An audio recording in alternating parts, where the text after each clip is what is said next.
नमस्कार. रथसप्तमी जानेवारी महिन्यात येणारा एक अत्यंत शुभ दिवस.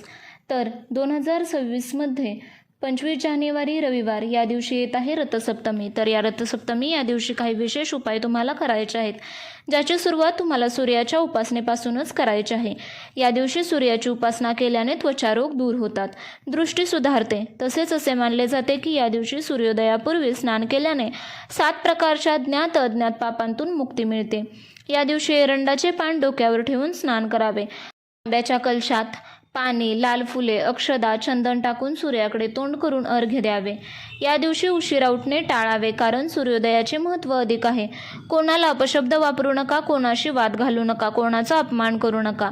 या दिवशी आदित्य हृदय स्तोत्र पठण करणे हे यश आणि प्रगतीसाठी अत्यंत प्रभावी मानले जाते.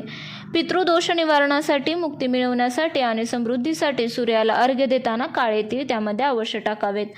गरजू व्यक्तींना गहू, गूळ किंवा लाल कपड्याचे दान करावे, त्याने सूर्यदेवाची कृपा प्राप्त होते.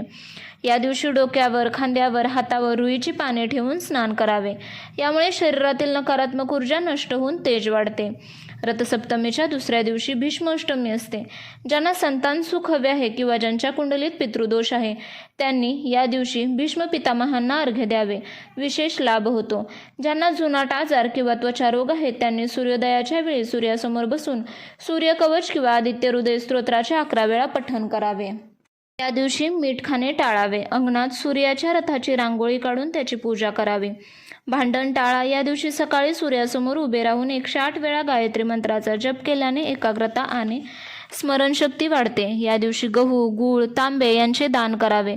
कुंडलीतील सूर्यदोष दूर करण्यासाठी हा प्रभावी उपाय आहे.